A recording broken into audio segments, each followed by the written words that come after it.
Quand on fait affaire dans un pays étranger, on doit, entre autres, composer avec le taux de change. Le dollar canadien, entre autres, a connu d'importantes variations face au dollar américain depuis quelques années. Il vient d'ailleurs de subir une baisse marquée depuis un an. À quoi peut-on s'attendre pour les prochains mois? Et comment pourrait-on se prémunir pour minimiser les risques liés au taux de change? J'en discute avec Hendrix Vachon, il est économiste senior au Mouvement Desjardins, et également de Desjardins, Simon Jacques, il est vice-président Vente Entreprise, clientèle grande entreprise et services internationaux. Dans un instant, à Télécorrex.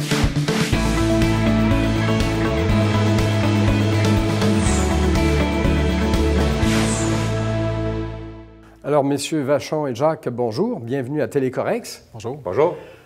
On va commencer avec vous, monsieur Vachon, pour aborder cette question du taux de change, de variation de la monnaie, en fait. Et j'imagine, quand on fait affaire à l'étranger, c'est une donnée dont il faut tenir compte. Puis là, bien, avec le dollar canadien qui a eu plutôt tendance à baisser et qu'on ne sait pas trop de quel côté il va aller, est-ce que ça peut devenir comme tout simplement un jeu de prévision dans un sens ou dans l'autre, alors que souvent, les entrepreneurs, ils n'ont pas ces moyens-là? C'est sûr que si on regarde depuis 10-12 ans, là, le dollar canadien, il a vraiment joué au yo-yo. Il a monté à partir de 60 cents au-dessus d'un dollar, il a baissé autour de 70, il est remonté à parité, puis là, il est presque en entour de 75 sous. Ça, c'est beaucoup lié à la volatilité du prix du pétrole. Puis aussi, l'autre facteur, c'est l'évolution des politiques monétaires qui ont été à peu près d'un bord et de l'autre au cours des dernières années. C'est pas juste des baisses de taux d'intérêt qu'il y a, c'est aussi des banques centrales qui vont imprimer de l'argent. Donc, il y a des devises qui baissent beaucoup par rapport à d'autres. Et ça a accru beaucoup la volatilité au cours des dernières années. Mais vous avez parlé de pétrodollar. Autrement dit, on est vraiment à la merci de ces variations-là parce qu'on ne peut pas établir, je ne sais pas, une courbe normale en disant ça va... Il y a tellement de facteurs externes qui interviennent. Oui. Sur le dollar canadien, c'est beaucoup l'évidemment le pétrole qui le détermine, parce que c'est une variable importante pour notre économie. Puis si le pétrole va bien, l'économie canadienne va bien, donc le dollar va bien, donc ça se suit.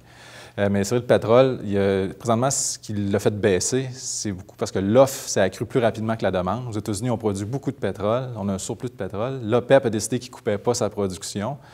Alors là, on doit avoir rééquilibré le marché par des faibles prix.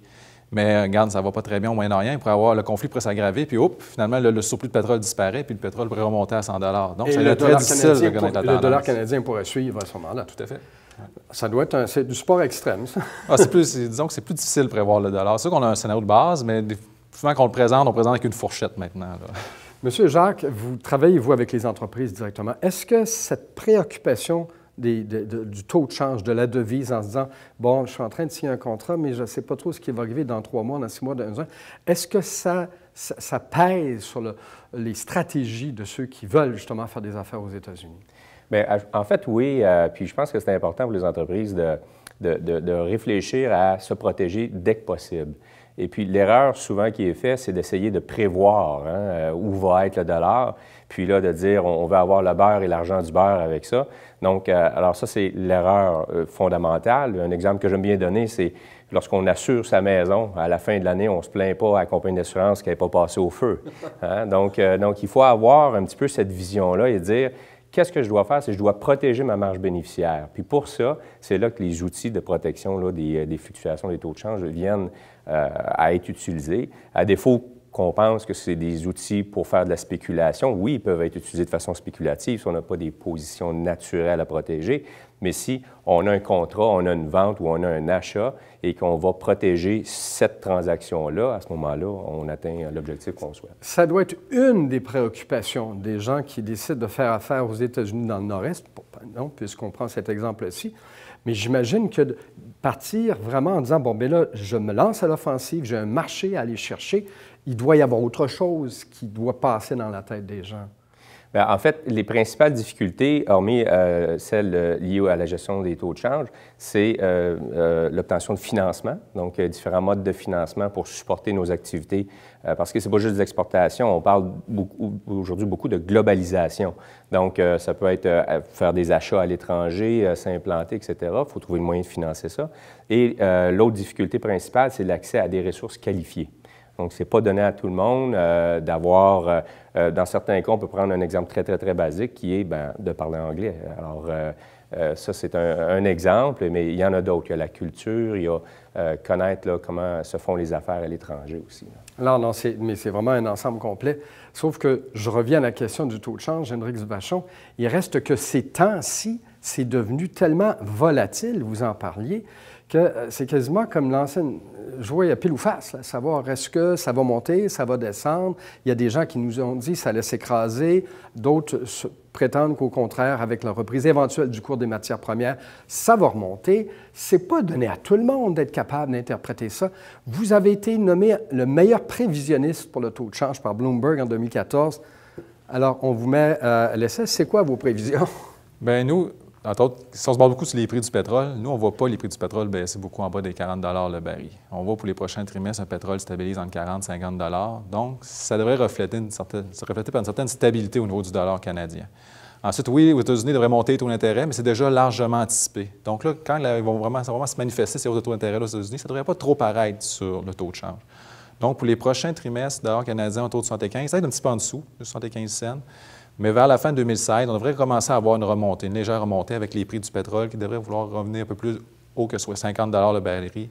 Et 2017-2018, voir une remontée un peu plus soutenue du dollar canadien. Et c'est difficile dans la tête des gens de s'habituer à ça parce que pendant un bon bout de temps, le dollar canadien valait plus cher que le dollar américain. Il y a encore un an et demi, on était autour de 90 cents. Ça a été une chute assez vertigineuse. Oui, mais ça a vraiment suivi la baisse du prix du pétrole qui est passé de plus de 100 $ le baril à 40 $ le baril. C'est fait en parallèle.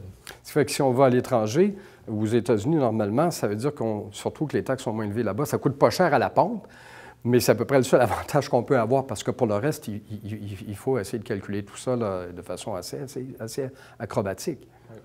Est-ce que vous avez l'impression chez vous, puis je vais vous laisser là-dessus, que ce qui se passe avec le dollar canadien et le dollar américain pourrait éventuellement arriver avec l'euro, c'est-à-dire que le dollar, la valeur de l'euro, l'Europe est en train de surmonter, face que notre dollar plante également par rapport à l'euro? Par rapport à l'euro, on voit le dollar canadien quand même beaucoup plus stable. L'euro a baissé à peu près au même moment que le dollar canadien a baissé. En fait, on pourrait plutôt voir le dollar canadien qui s'apprécie un petit peu par rapport à l'euro si, entre autres, la Banque centrale européenne garde ses politiques d'assouplissement monétaire plus longtemps que prévu, ou si la reprise européenne tarderait plus avant de se manifester. Donc, peut-être que 2017, on pourrait voir un dollar canadien qui viendrait plus fort que l'euro. Mais on ne voit pas nécessairement de grosses fluctuations, parce que les deux devises ont sensiblement évolué. Donc, relative stabilité aux États-Unis autour de 75 cents, peut-être une légère remontée du dollar face à l'euro, mais de ce côté-là, on ne voit pas de mouvement qui pourrait être excessif. Monsieur Jacques, ça veut dire que les gens qui veulent aller faire des affaires à l'étranger, je présume, ne devraient pas être paralysés par la crainte de se faire manger leur marge à cause de variations trop brutales du taux de change. Non, pas du tout. Comme Hendrix expliquait, il y a des moyens très efficaces là, pour mitiger ces risques-là.